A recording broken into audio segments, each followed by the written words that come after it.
فعلم ما في قلوبهم فأنزل السكينة عليهم وأثابهم فتحا قريبا.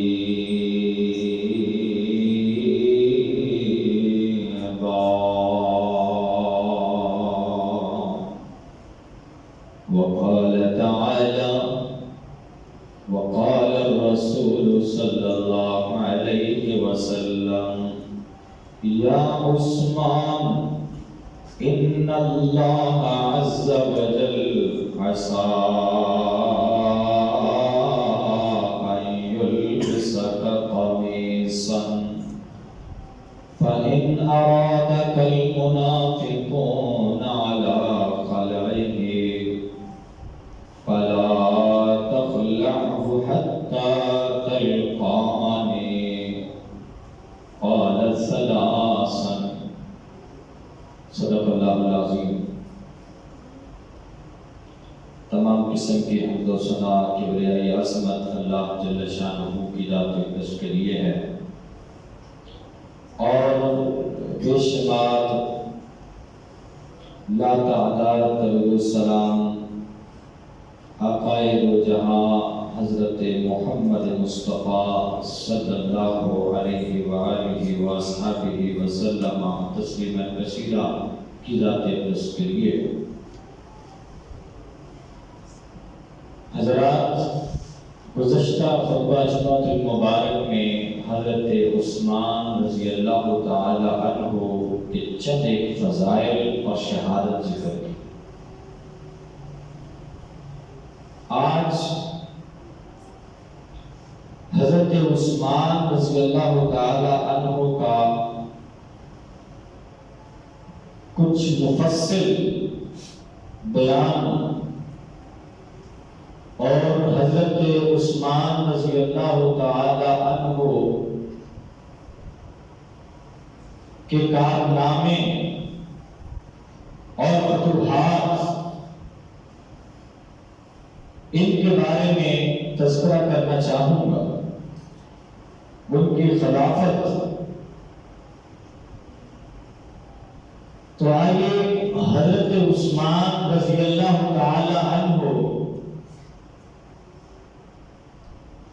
بڑے ہی پروقار، باعزت، شرم و حیا کے ٹیگر اور حضرت عثمان رضی اللہ تعالی عنہ اللہ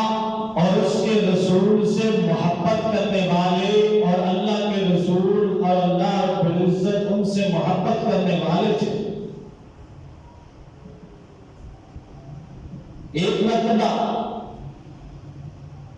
حضرت علی رضی اللہ تعالی عنہ کے بیٹے محمد ابن حنفیہ وہ حضرت عثمان سے، حضرت علی سے پوچھتے ہیں رضی اللہ تعالی عنہ کہ اے ابو جان، مجھے یہ بتائیں کہ نبی کریم علیہ السلام کو سب سے زیادہ محبوب ترین شخص کون تھا؟ حضرت علی رضی اللہ تعالی عنہ فرماتے ہیں کہ وہ سب سے بہترین اور سب سے زیادہ نبی کریم صلی اللہ علیہ وسلم کو پیارا اور محبوب حضرت ابوبکر صدیق تھا. محمد ابن حنفیہ وہ سمجھتے ہیں کہ دوسرے نمبر پہ میرے بابا کا نام ہوگا. پھر سوال کرتے ہیں ابو جان، دوسرے نمبر پہ کون آتا ہے جو نبی کریم صلی اللہ علیہ وسلم کو زیادہ محبوب ہو؟ حضرت علی رضی اللہ تعالیٰ عنہ فرماتے ہیں دوسرے نمبر پہ حضرت عمر رضی اللہ تعالیٰ عنہ ہے، اور محمد ابن حنفیہ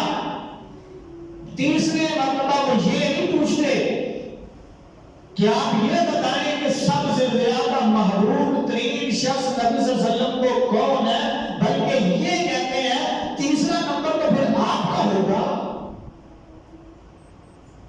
تو حضرت علی رضی اللہ تعالی عنہ فرماتے ہیں میرے بیٹے نہیں، غلطی پہ ہو. تیسرے نمبر پہ جو محبوب ترین شخص ہے نبی کریم صلی اللہ علیہ وسلم کو، وہ حضرت عثمان ہے رضی اللہ تعالی عنہ. اور فرمایا علی تو ایک عام شخص ہے. اپنے بیٹے کے سامنے حضرت علی رضی اللہ تعالی عنہ نے حضرت عثمان رضی اللہ تعالی عنہ کی عظمت کا اقرار کیا. اور یہ صرف حضرت علی رضی اللہ تعالی عنہ صرف اپنے بیٹے کے سامنے ہی نہیں، بلکہ تمام صحابہ کرام رضوان اللہ علیہم اجمعین وہ اس بات پہ ان کا اتفاق ہے کہ حضرت رسول اللہ صلی اللہ علیہ وسلم کو جو سب سے زیادہ محبوب ترین شخص ہے وہ ابو بکر ہے، دوسرے نمبر پہ عمر ہے، تیسرے نمبر پہ عثمان ہے، چوتھے نمبر پہ علی ہے رضی اللہ تعالی. یہ صحابہ کرام رضوان اللہ علیہم اجمعین. جیسا کہ گزشتہ خطبہ جمعہ مبارک میں نے بتایا کہ نبی کریم صلی اللہ علیہ وسلم کی زندگی میں حضرت عثمان رضی اللہ تعالی عنہ کسی مسئلے میں پیچھے نہیں رہ سکے. ہر مسئلے میں جیسا ہو سکا ساتھ دیا نبی کریم صلی اللہ علیہ وسلم کا. اگر غزوہ بدر میں وہ شہید نہیں بھی ہوئے تو نبی کریم صلی اللہ علیہ وسلم نے ان کو ساتھ رکھا. اور شباب میں اللہ رب العزت نے ان کو برابر تشریف کیا. اور یہ تو نبی کریم صلی اللہ علیہ وسلم کی زندگی کی بات تھی. جب نبی کریم صلی اللہ علیہ وسلم کی زندگی کے بعد سب سے پہلے خلیفہ اسلام کے حضرت ابو بکر صدیق رضی اللہ تعالی عنہ کا دور آتا ہے تو حضرت ابو بکر صدیق رضی اللہ تعالی عنہ کے بشیر بنتے ہیں حضرت عثمان رضی اللہ تعالی عنہ. مجلس شورا میں ان کا شمار ہوتا ہے. اور جب حضرت ابو بکر صدیق رضی اللہ تعالی عنہ اپنی آخری وصیتیں لکھوا رہے ہیں تو پاس حضرت عثمان رضی اللہ تعالی عنہ کو بٹھایا ہوا ہے کہ عثمان میرے پاس بیٹھو میں لکھوا رہا ہوں. تو لکھواتے ہوئے حضرت ابو بکر صدیق رضی اللہ تعالی عنہ خلافت کے متعلق لکھوانا چاہتے ہیں کہ میرے بعد کون خلیفہ ہوگا. لیکن حضرت ابو بکر صدیق رضی اللہ تعالی عنہ پر غضب چھائی ہے. حضرت عثمان رضی اللہ تعالی عنہ نے بات کو کمپلیٹ کروایا، لکھوایا، فرمایا حضرت عمر کا نام لکھے نا. جب حضرت عمر رضی اللہ تعالی عنہ کا نام لکھا گیا حضرت ابو بکر صدیق رضی اللہ تعالی عنہ جب اٹھتے ہیں ہوش میں آتے ہیں پوچھتے ہیں کہ لائیں وہ تحریر میرے سامنے کریں کیا لکھا ہے اسے کمپلیٹ کریں مکمل کرواؤں میں. تو حضرت ابو بکر صدیق رضی اللہ تعالی عنہ دیکھتے ہیں کہ عمر رضی اللہ تعالی عنہ کا نام لکھا ہوا ہے کہ میرے بعد جو خلیفہ ہوگا وہ عمر ہے. حضرت ابو بکر صدیق رضی اللہ تعالی عنہ پوچھتے ہیں کہ یہ کس نے لکھا ہے. حضرت عثمان فرماتے ہیں خلیفۃ المسلمین کے میں نے لکھا ہے. حضرت ابو بکر صدیق رضی اللہ تعالی عنہ خوش ہوتے ہیں اور فرماتے ہیں اے عثمان اگر تم اپنا نام بھی لکھوا لیتے تو تب بھی کوئی مسئلہ نہیں تھا، اہلیت تم بھی رکھتے ہو. لیکن تم نے حضرت عمر کا نام لکھتے ہوئے لکھواتے ہوئے عزت اور افضائی اور اچھا کام کیا. یہ بات اس بات پہ دلیل ہے کہ وہ لوگ کرسی اور حکومت اور اقتدار کے حریص نہیں تھے. اگر وہ حریص ہوتے تو حضرت عثمان رضی اللہ تعالی عنہ اس وقت اپنا نام لکھوا سکتے تھے. نہیں لکھوایا، عمر کا نام لکھوایا رضی اللہ تعالی عنہ.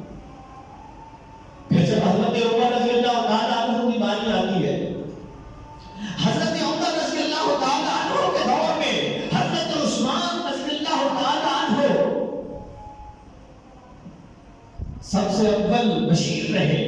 حضرت عمر رضی اللہ تعالیٰ عنہ کے۔ اب حضرت عمر رضی اللہ تعالیٰ عنہ کے جو بشیر ہے یہ صرف ایسے ہی نہیں بلکہ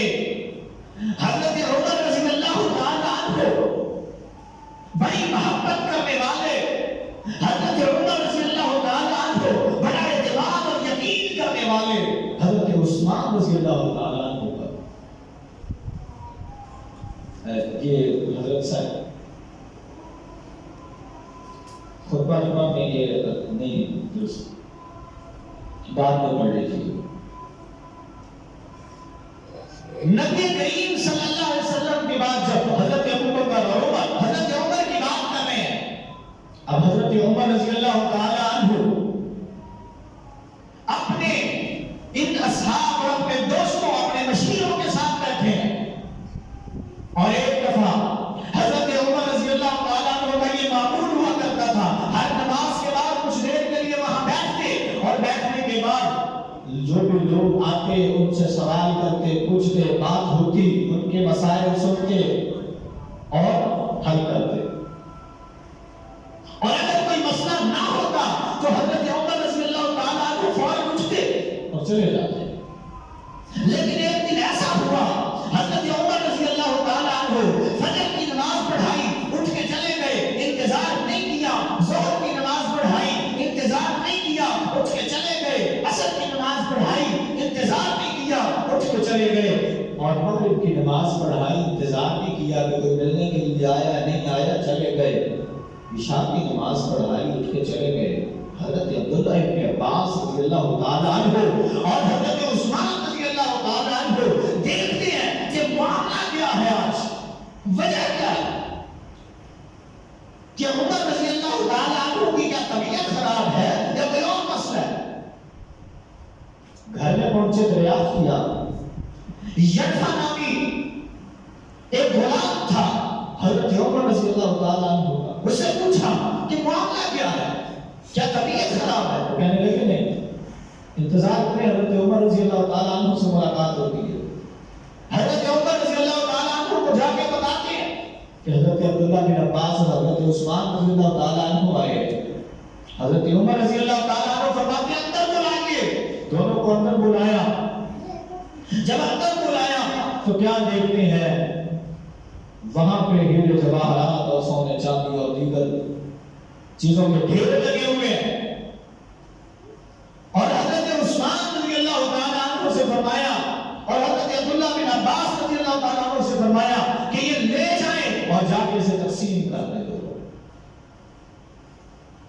اعتماد تھا، یقین تھا ان کو کہ اس میں سے کوئی ایک چیز بھی، ایک ذرہ برابر بھی اس میں کوئی کرپشن نہیں ہو۔ اور حضرت عمر رضی اللہ تعالیٰ عنہ نے جب یہ بات کہی حضرت عبداللہ بن عباس اور حضرت عثمان رضی اللہ تعالیٰ عنہ سے، تو حضرت عبداللہ بن عباس رضی اللہ تعالیٰ عنہ فرمانے لگے، اے عمر، یہ موقع آج تمہارے دور عہد میں آیا ہے، کتنا مال وافر مقدار میں موجود ہے، کیونکہ اس سے پہلے مسلمان بڑے زیادہ غربت اور افلاسی میں زندگی گزار رہے ہیں، اور اگر نبی کریم صلی اللہ علیہ وسلم کی زندگی میں یہ موقع آتا تو نبی کریم صلی اللہ علیہ وسلم ایسے نہ کرتے جیسے تم کر رہے ہو۔ حضرت عمر رضی اللہ تعالیٰ عنہ چونکتے، کیا ہوا ایسا، میں نے کون سی ایسی غلطی کر لی ہے جو حضرت عبداللہ بن عباس رضی اللہ تعالیٰ عنہ مجھے یہ کہہ رہے ہیں کہ جو آج تم کر رہے ہو نبی کریم صلی اللہ علیہ وسلم ایسے نہ کرتے۔ حضرت عمر پوچھتے ہیں کہ کیا بات ہے، میں نے ایسی کون سی غلطی کی ہے؟ فرمایا نبی کریم صلی اللہ علیہ وسلم اگر ان کی زندگی میں یہ ایسے مال آتا تو آپ صلی اللہ علیہ وسلم خود بھی کھاتے اور ہمیں بھی دیتے، اور آج تم عمر اپنے لیے کچھ بھی نہیں رکھ رہے، سب کچھ کہہ رہے ہو تقسیم کر دو۔ حضرت عمر رضی اللہ تعالیٰ عنہ رونے لگے کہ یہ مال لوگوں کا ہے، لوگوں کے لیے ہے، میں اپنے لیے کیسے رکھوں؟ حضرت عثمان رضی اللہ تعالیٰ عنہ پہ اعتماد، اور پھر جب حضرت عمر رضی اللہ تعالیٰ عنہ کی شہادت کا وقت قریب آتا ہے۔ ایک دن خطبہ ارشاد فرماتے ہیں کہ میری خواب میں میں نے دیکھا ہے، میں نے خواب میں دیکھا ہے کہ ایک مردہ آیا، اس نے مجھے 3 مرتبہ چون سے ایسے مارا، اور اس سے مجھے اس بات کی طرف اشارہ دیا ہے کہ اب میری زندگی ختم ہونے والی ہے، اور مجھے لوگ یہ بات کہہ رہے ہیں کہ میں اپنے بعد اپنا بدریہت مقرر کر جاؤں، اپنے بعد خلافت کے لیے کچھ لوگوں کے نام دے دوں، تو لہذا میں کسی ایک کا نہیں 6 افراد کا نام دیتا ہوں۔ 6 افراد کا نام دیا، ان 6 افراد میں کون کون ہے؟ حضرت عثمان ہے رضی اللہ تعالیٰ عنہ، حضرت علی ہے رضی اللہ تعالیٰ عنہ، حضرت عبد الرحمن بن عوف ہے، حضرت سعد بن وقاص ہے، حضرت طلحہ ہے، زبیر ہے، یہ دیگر صحابہ رضوان اللہ علیہ مجمعین۔ جب ان کا نام پیش کیا گیا تو دیکھیں حضرت عثمان رضی اللہ تعالی عنہ ان تمام اصحاب نے مل کر حضرت عثمان رضی اللہ تعالی عنہ پر اتفاق کیا۔ اب حضرت عثمان رضی اللہ تعالی عنہ کے لیے حضرت عبد الرحمن بن عوف کھڑے ہوتے ہیں، فرماتے ہیں اے علی، کیونکہ حضرت عثمان رضی اللہ تعالی عنہ کے مطابق حضرت علی رضی اللہ تعالی عنہ باقی سب تو نیچے تھے، اپنی عزت ہر ایک صحابی اپنی عزت اور عظمت رکھتا ہے، مقام رکھتا ہے، لیکن ان خلفائے راشدین میں حضرت عثمان اور حضرت علی ان دونوں کو ایک جگہ پہ کر اس وقت کھڑا کیا گیا۔ اب بات یہ ہے کہ حضرت علی رضی اللہ تعالی عنہ کو خلیفہ بنایا جائے یا حضرت عثمان رضی اللہ تعالی عنہ کو۔ اب حضرت عبد الرحمن بن عوف رضی اللہ تعالی عنہ اٹھتے ہیں اور فرماتے ہیں علی رضی اللہ تعالی عنہ سے، اور لوگوں سے بات کرتے ہوئے خطبہ ارشاد فرماتے ہوئے فرمایا کہ علی، میں نے لوگوں سے دریافت کیا ہے، پوچھا ہے، سوال کیا ہے کہ ان دونوں میں سے کس کو زیادہ پہلے خلیفہ بننا چاہیے، اور لوگوں کی بات اس طرف کی طرف اشارہ کرتی ہے، وہ چاہتے ہیں کہ حضرت عثمان رضی اللہ تعالیٰ عنہ کو خلیفہ بنایا جائے۔ تو لہذا علی اپنے دل میں کوئی میلان نہ رکھنا، اپنے دل میں کوئی ایسی بات نہ رکھنا کہ ہم نے حضرت عثمان رضی اللہ تعالیٰ عنہ کو خلیفہ بنا دیا ہے علی کو چھوڑ کر۔ اور پھر حضرت عبد الرحمن بن عوف رضی اللہ تعالیٰ عنہ نکلتے ہیں، فرمایا میں سب سے پہلے حضرت عثمان رضی اللہ تعالیٰ عنہ کی بیعت کرتا ہوں، اسی عہد کے مطابق جو عہد ہم نے رسول کائنات علیہ السلام سے کیا، جو ابو بکر سے کیا، جو عمر سے کیا، آج عثمان سے کر رہے ہیں۔ حضرت عثمان رضی اللہ تعالیٰ عنہ کے ہاتھ پہ بیعت ہوتی ہے، حضرت عثمان رضی اللہ تعالیٰ عنہ کے ہاتھ پہ حضرت عبد الرحمن بن عوف بیعت کرتے ہیں، اس کے بعد پھر حضرت علی رضی اللہ تعالیٰ عنہ بیعت کرتے ہیں، اور حضرت علی رضی اللہ تعالیٰ عنہ کی بیعت کے بعد تمام لوگ جو ہے وہ آتے جاتے ہیں اور بیعت شروع ہو جاتی ہے۔ بالاتفاق حضرت عثمان رضی اللہ تعالیٰ عنہ خلیفہ نامزد ہوتے ہیں۔ اب حضرت عثمان رضی اللہ تعالیٰ عنہ جب خلیفہ نامزد ہوتے ہیں تو سب سے پہلی بات، سب سے پہلا مقدمہ فوراً حضرت عثمان رضی اللہ تعالیٰ عنہ کے سامنے لایا جاتا ہے۔ وہ کون سا کہ حضرت عمر رضی اللہ تعالیٰ عنہ کے جو حضرت عمر رضی اللہ تعالیٰ عنہ کا جو قاتل ہے اس کے بارے میں حضرت عمر رضی اللہ تعالیٰ عنہ کے قاتل کا مقدمہ پیش کیا گیا کہ اس نے تو خودکشی کر لی، اور حضرت عمر کے بیٹے عبید اللہ بن عمر نے 2 لوگوں کو، ایک ہرمزان اور ایک جفتہ کی لوٹی، ان کو قتل کیا ہے اس شبہ میں کہ انہوں نے ابو لؤلؤ فیروز کا ساتھ دیا ہے۔ تو حضرت عثمان رضی اللہ تعالی عنہ کے سامنے پیش کیا گیا یہ مقدمہ کہ حضرت عبید اللہ بن عمر نے جو یہ خود سے فیصلہ کیا، خود کو قتل کیا اپنے باپ کی وجہ سے، اب اس کے بارے میں فیصلہ چاہیے۔ حضرت عثمان رضی اللہ تعالی عنہ نے دیگر اصحاب سے مشورہ کیا، اپنی مجلس شورا سے مشورہ کرتے ہوئے حضرت عبید اللہ بن عمر کی طرف سے دیت ادا کروائی، فرمایا ان دونوں لوگوں کی دیت ادا کرو جو تم نے قتل کیے اپنے باپ کی وجہ سے، اپنے باپ کے قاتلین کا ساتھ، قاتل کا ساتھ دینے کی وجہ سے تم نے شبے میں قتل کر دیا، لہذا تمہیں اس کی دیت ادا کرنی۔ اور دوسری طرف حضرت عثمان رضی اللہ تعالیٰ عنہ 24 ہجری میں یہ خلیفہ بنتے ہیں، اور حضرت عثمان رضی اللہ تعالیٰ عنہ کو بھی خلیفہ میں 1 سال بھی نہیں ہوا، 25 ہجری کا آغاز ہوتا ہے تو خبریں ملتی ہیں اسکندریہ نے بغاوت کر دی ہے، آرمینیا نے بغاوت کر دی ہے، آذربائیجان نے بغاوت کر دی ہے۔ یہ وہ علاقے جو حضرت عمر رضی اللہ تعالیٰ عنہ کے دور میں فتح ہو چکے ہیں۔ پتہ چلتا ہے حضرت عثمان رضی اللہ تعالیٰ عنہ اب یہ بغاوت کو ختم کرنے کے لیے 1000 مسلمان جن کو ان باغیوں نے شہید کر دیا تھا، ان کا قصاص لینے کے لیے، ان کا بدلہ لینے کے لیے اور اس بغاوت کو ختم کرنے کے لیے حضرت عمر بن عاص رضی اللہ تعالی عنہ ان کو بھیجتے ہیں اور اسکندریہ کی بغاوت کو وہ ختم کرتے ہیں۔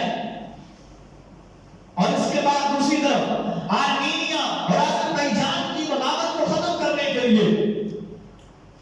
حضرت عثمان رضی اللہ تعالی عنہ ولید بن عقبہ کو بھیجتے ہیں۔ ولید بن عقبہ رضی اللہ تعالی عنہ وہ اس بغاوت کو ختم کرتے ہیں، اور دوسری طرف آرمینیا کی بغاوت سلمان بن ربیع ختم کرتے ہیں۔ اور پھر اسی طرح شمالی علاقے میں بھی ایک خبر ملتی ہے کہ شمالی علاقے میں بھی طرابلس میں جو حضرت عمر رضی اللہ تعالی عنہ کے دور میں فتح ہوا تھا، اب حضرت عمر رضی اللہ تعالی عنہ کی شہادت کا سنتے ہوئے انہوں نے بغاوت کر دی۔ حضرت عثمان رضی اللہ تعالی عنہ عبداللہ بن ابی سر ان کو طرابلس بھیجتے ہیں، اور وہاں کے حاکم جو کہ 1,20,000 فوج لے کے آیا تھا اس کے ساتھ مقابلہ ہوتا ہے، اور بالآخر یہ طے پاتا ہے کہ 25,000 دینار سالانہ وہ ٹیکس دیا کریں گے، خراج دیا کریں گے، جزیہ دیا کریں گے، اور اس بات پہ صلح ہوتی ہے اور وہ بغاوت ختم ہوتی ہے۔ اور پھر ان بغاوتوں کے بعد فتوحات کا سلسلہ بھی ساتھ ہی شروع ہوتا ہے۔ حضرت عثمان رضی اللہ تعالی عنہ چاروں اطراف میں مغربی، شمالی، مشرقی، جنوبی، ہر طرف حضرت عثمان رضی اللہ تعالی عنہ نے اپنے سپہ سالار بھیجے اور فتوحات کا سلسلہ شروع ہوا، اور اسلام کی سب بلندی کا سلسلہ شروع ہوا۔ جو سلسلہ حضرت عمر رضی اللہ تعالی عنہ نے شروع کیا ہوا تھا اسے آگے چلایا۔ اب 25 ہجری میں جب حضرت عثمان رضی اللہ تعالی عنہ نے آرمینیا کی بغاوت ختم کروائی، تو دوسری طرف ایشیا میں ایک اصحاب کا بطریق اعظم 80,000 فوج لے کر سامنے آتا ہے۔ حبیب بن مسلمہ وہ اس کو شکست دیتے ہیں، اور اسی طرح وہ شکست دیتے ہوئے ایران اور پاکستان کے علاقے کو فتح کرتے ہیں، اور ایشیا کچھ اور ترکی اس کے راستے ہموار کرتے ہیں، اور ان کو راستوں میں بڑھتے ہوئے طرطوس اور انطاکیہ یہ قلعے فتح کرتے ہیں، اور یہ سلسلہ چلتا ہوا روم کی سرحد تک پہنچتا ہے۔ اور شمال میں جب طرابلس اس نے بغاوت کی، اس کو فتح کر لیا، اس کی بغاوت کو ختم کیا، تو ساتھ ہی تیونس، مراکش، الجزائر، ان کی فتوحات کا سلسلہ شروع ہوا۔ اور طرابلس کے بعد جو شمالی افریقہ کے یہ ممالک، اس میں ایک ایسے مسلمان جو حضرت امیر معاویہ رضی اللہ تعالی عنہ ان کی سربراہی میں یہ فتوحات شروع ہوئی، اور قبرص کا قلم فتح ہوا۔ حضرت امیر معاویہ رضی اللہ تعالی عنہ چونکہ شام کے علاقے، دمشق کے علاقے میں یہ حاکم تھے، یہ گورنر تھے حضرت عمر رضی اللہ تعالی عنہ کے دور سے، اب حضرت امیر معاویہ رضی اللہ تعالی عنہ نے یہ دیکھا کرتے تھے کہ یہ رومی سلطنت کے یہ لوگ یہ کیا کرتے ہیں، ان کے پاس بحری بیڑا ہے اور سمندر میں بھی ان کی فوج گشت کرتی ہے، گھومتی ہے، اور سمندری علاقوں میں جاتے ہوئے درمیان میں جو جزائر آتے ہیں، جو جزیرے آتے ہیں، وہ بھی انہی کے قبضے میں ہیں۔ حضرت امیر معاویہ رضی اللہ تعالی عنہ نے کئی مرتبہ حضرت عمر رضی اللہ تعالی عنہ سے اجازت مانگی کہ مجھے ایک بحری بیڑا تیار کرنے کی اجازت دے دیں اور ایک لشکر تیار کرنے کی اجازت دیں تاکہ ان لوگوں کے ساتھ میں مقابلہ کر سکوں، لیکن حضرت عمر رضی اللہ تعالی عنہ نے اجازت نہ دی اپنے دور میں۔ پھر حضرت عثمان رضی اللہ تعالی عنہ کا دور آیا، حضرت عثمان رضی اللہ تعالی عنہ سے اجازت طلب کی، اور حالات و واقعات کو دیکھتے ہوئے حضرت عثمان رضی اللہ تعالی عنہ نے اجازت مانگی فرمائی۔ اور یہ وہی بحری بیڑا ہے جس کے بارے میں نبی کائنات علیہ السلام نے ایک مرتبہ اپنی خالہ ام حرام، ان کے گھر میں نبی علیہ السلام آرام فرما رہے ہیں، آرام فرماتے ہوئے حضرت رسول اللہ صلی اللہ علیہ وسلم تھوڑی دیر کے بعد اٹھتے ہیں اور مسکراتے ہوئے اٹھتے ہیں۔ ام حرام پوچھتی ہیں، یا رسول اللہ صلی اللہ علیہ وسلم کیا بات ہے، کیا ہوا، ایسا کیا آپ نے دیکھا ہے جو خواب میں اٹھتے ہیں تو آپ مسکراتے ہوئے اٹھ رہے ہیں؟ رسول کائنات علیہ السلام فرماتے ہیں، میں نے یہ دیکھا ہے کہ جو میری امت کے کچھ ایسے لوگ ہیں جو بحری بیڑے پر سوار ہیں، اور وہ اس طرح بحری بیڑے پر سوار ہو کر جنگ کر رہے ہیں، لڑ رہے ہیں اسلام کی سربلندی کے لیے، جیسے بادشاہ اپنے تخت پہ بیٹھا فیصلے کر رہا ہوتا ہے، اس انداز سے وہ شاہی انداز میں لڑ رہے ہیں۔ اور فرمایا اللہ رب العزت نے ان کے لیے مغفرت کا اعلان کر دیا، مغفور لہم، یہ سارے معاف کر دیے گئے ہیں۔ حضرت ام حرام فرماتی ہیں، نبی صلی اللہ علیہ وسلم کی خالہ فرماتی ہیں، یا رسول اللہ صلی اللہ علیہ وسلم میرے لیے بھی دعا کر دیجیے میں ان لوگوں میں سے ہو جاؤں۔ نبی کریم صلی اللہ علیہ وسلم دعا فرماتے ہیں، اور پھر نبی کریم علیہ السلام سوتے ہیں۔ دوبارہ سے نبی کریم علیہ السلام جب بیدار ہوتے ہیں، اٹھتے ہیں، تو پھر ہنس رہے ہوتے ہیں، مسکرا رہے ہوتے ہیں۔ فرمایا پھر میں نے وہی دیکھا، ایسا ہی منظر دیکھا، وہ پہلا دستہ تھا، اب یہ دوسرا دستہ ہے، یہ دوسری مرتبہ جو بحری بیڑے پہ سوار ہو کر فتح کرنے والے اور سمندر میں، پانی میں لڑائی کرنے والے، اسلام کا کلمہ بلند کرنے والے، ان کے بارے میں بھی فرمایا مغفور لہم، یہ دوسرا مرحلہ بھی ہے، یہ بھی ان کو اللہ رب العزت نے معاف کر دیا۔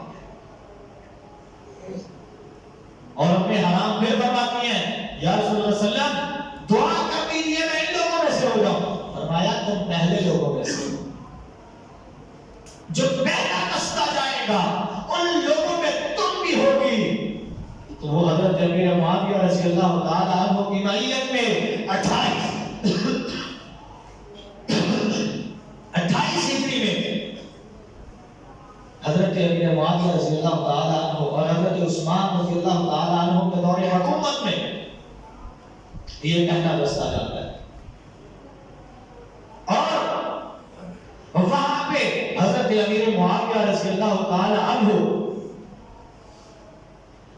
پوری کوشش کرتے ہیں قسطنطنیہ کو فتح کرنے کے لیے، لیکن پہلے حملے میں وہ فتح نہیں ہوتا۔ لیکن دوسری طرف یہ حضرت ام حرام ہے، یہ جب وہاں پہنچی، اس جزیرے میں اتری تو سواری پہ گری، سواری سے گرتی ہیں اور شہید ہو جاتی ہے۔ اور اسی طرح 47 ہجری میں اندرس پر حملہ ہوتا ہے، جو یورپ کا دروازہ کھلتا ہے اور مستقبل میں اندرس فتح ہوتا ہے بنو امیہ کے دور میں۔ اور پھر مشرقی فتوحات کا سلسلہ شروع ہوتا ہے۔ مشرقی جانب ایران، جو کہ حضرت عمر رضی اللہ تعالی عنہ کے دور میں فتح ہوا تھا، لیکن دوبارہ سے انہوں نے بغاوت شروع کر دی۔ حضرت عثمان رضی اللہ تعالی عنہ نے سعید بن عامر کو اس بغاوت کو ختم کرنے کے لیے بھیجا، اور یہ بغاوت ختم کی اور پورے ایران پر مکمل قبضہ جو ہے حضرت عثمان رضی اللہ تعالی عنہ کے دور میں ہوا۔ اور پھر کرمان سجستان کی فتح ہوئی، عبداللہ بن عامر اور مجاشع بن مسعود یہ نکلتے ہیں۔ عبداللہ بن عامر جو ہے وہ کرمان اور مجاشع جو ہے یہ سجستان کی فتح میں نکلتے ہیں، اور اللہ رب العزت یہ مشرقی طرف جو ہے اسلام کا جھنڈا پھیلاتے ہوئے اللہ رب العزت کے حکم اور اللہ رب العزت کی مدد سے نکل جاتے ہیں۔ اور پھر تبرستان اور شاہ ایران کا جو بادشاہ تھا وہ بھاگ نکلا، اور اس نے جا کے ایک چکی والے کے گھر میں پناہ لی۔ پھر اس کو پتا چلا کہ اس شاہ ایران جو ہے اس کے سر کا انعام رکھا گیا کہ جو اس کو قتل کرے اس کو انعام ملے گا، جس کے گھر میں پناہ دی اس نے خود ہی قتل کر دیا اور انعام حاصل کیا۔ اور اس طرح ساسانی خاندان جو ہے یہ اس کا چشم و چراغ تھا، جو اس کا آخری بادشاہ وہاں پہ ختم ہوا۔ اور پھر خراسان کی طرف حضرت عبداللہ بن عامر نکلتے ہیں، اور یہ فتح کرتے ہوئے باغز اور جمین، بحیب نساء اور سرخس اور نیشاپور، طرطوس، یہ سارے علاقے جو ہے وہ فتح کرتے ہوئے حضرت عبداللہ بن عامر جو ہے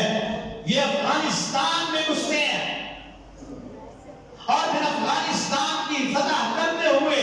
عبداللہ بن عامر اور ان کے ساتھ احنف بن قیس، اس وقت خالصتان کہا جاتا تھا،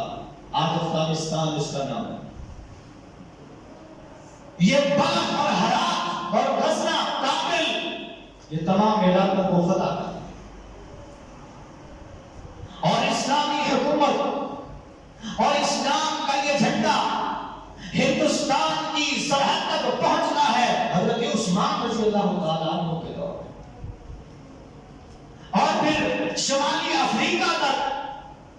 افریقہ بر اعظم افریقہ تک پہنچتا ہے، یورپ کے دروازے کھلتے ہیں، اور حضرت عثمان رضی اللہ تعالیٰ عنہ کے دور میں اتنی اسلام کی فتوحات ہوتی ہیں۔ یہ حضرت عثمان رضی اللہ تعالیٰ عنہ کے دور میں بعض مورخین نے لکھا ہے صرف حضرت عثمان رضی اللہ تعالیٰ عنہ کی جو دور کی جو فتوحات ہے وہ 20 لاکھ مربع میل پر مشتمل ہے، صرف حضرت عثمان رضی اللہ تعالیٰ عنہ کے دور میں۔ اور جب حضرت عثمان رضی اللہ تعالیٰ عنہ یہ فتوحات کرتے ہیں اور یہ سلسلہ آگے چلتا ہے، اب دوسری طرف وہ لوگ جو اسلام دشمن ہے، عبداللہ بن سبا، وہ بھی اپنی مہم چلانا شروع کرتا ہے اور حضرت عثمان رضی اللہ تعالیٰ عنہ پر اعتراضات کرنے شروع کرتے ہیں۔ حضرت عثمان رضی اللہ تعالیٰ عنہ پر پہلا اعتراض یہ ہوتا ہے کہ حضرت عثمان رضی اللہ تعالیٰ عنہ نے جلیل القدر صحابہ کو ان کے عہدوں سے معزول کر دیا، جبکہ حضرت عثمان رضی اللہ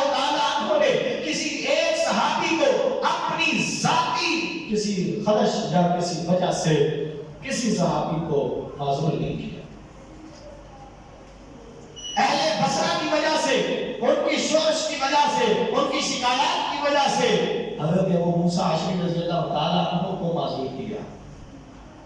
حضرت عمر رضی اللہ تعالیٰ عنہ کی وصیت پر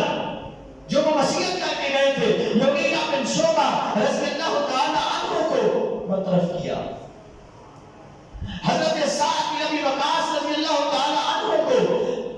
اس وجہ سے کہ انہوں نے قرض بیت المال سے لیا لیکن واپس نہ کر سکے، معذور کر دیا۔ اور اسی طرح حضرت عمرو بن عاص رضی اللہ تعالیٰ عنہ اسکندریہ پر جب انہوں نے سختی کی اور سختی کی شکایات حضرت عثمان رضی اللہ تعالیٰ عنہ تک پہنچی، حالات کو کنٹرول کرنے کے لیے حضرت عمرو بن عاص رضی اللہ تعالیٰ عنہ کو حضرت عثمان رضی اللہ تعالیٰ عنہ نے معذور کیا۔ عبداللہ بن ارقم جو ناظم مالیات تھے، بڑھاپے کی وجہ سے آپ ان کو وہاں پہ معزول کر دیا۔ یہ جانب صحابہ تھے جن کی وجہ تھی، کسی وجہ سے حضرت عثمان رضی اللہ تعالیٰ عنہ نے حالات کو کنٹرول کرنے کے لیے معزول کیا۔ پھر دوسرا الزام یہ لگایا گیا اقربا پروری، اپنے قریبی رشتہ داروں کو نوازتے ہیں۔ حضرت عثمان رضی اللہ تعالیٰ عنہ نے کسی بھی اپنے قریبی رشتہ دار کو ایسے نہیں نوازا۔ اگر حضرت عثمان رضی اللہ تعالیٰ عنہ اپنے رشتہ داروں پر خرچ کرتے تھے تو ان کا اپنا مال جو تھا وہ اس میں سے خرچ کرتے تھے۔ اور اسی طرح بعض نے یہ بھی کہا کہ صحابہ کرام رضوان اللہ علیہم اجمعین کے ساتھ ناروا سلوک کیا گیا، اور بعض نے یہ کہا بیت المال کا غلط استعمال کیا گیا۔ بعض نے یہ الزام لگایا کہ بقیع الغرقد، جسے جنت البقیع کہتے ہیں، وہ جنت البقیع نہیں ہے، بقیع الغرقد ہے۔ بقیع الغرقد کی جو چراگاہ ہے اسے حضرت عثمان نے اپنے لیے خاص کیا، جبکہ ایسا نہیں تھا۔ حضرت عمر رضی اللہ تعالیٰ عنہ نے اس چراگاہ کو اپنے دور میں ہی منع کر دیا تھا کہ کوئی بھی لوگ وہاں پہ اپنے آپ مویشی نہ چرائیں۔ اور حضرت عثمان رضی اللہ تعالیٰ عنہ پر یہ اعتراض کیا گیا، قرآن نے نسخے چلائے ہیں، بدعات کا فروغ کیا ہے، اور اسی طرح عمال کا محاسبہ جو گورنر ہیں ان کا محاسبہ نہیں کرتے۔ یہ سارے جتنے بھی اعتراضات کیے گئے، کچھ تو غلط فہمیاں تھیں اور کچھ کو غلط رنگ دیا گیا۔ یہ حضرت عثمان رضی اللہ تعالیٰ عنہ کے اوپر اعتراضات کیے گئے، جس وجہ سے حضرت عثمان رضی اللہ تعالیٰ عنہ کے خلاف یہ مہم زیادہ تیزی سے پھیلی، اور بالآخر حضرت عثمان رضی اللہ تعالیٰ عنہ کی شہادت کا سبب بنی۔ اللہ رب العزت سے دعا ہے حضرت عثمان رضی اللہ تعالیٰ عنہ جہاں لیتے ہیں اللہ ان کو کربٹ کربٹ جنت عطا فرمائے، اور ہمیں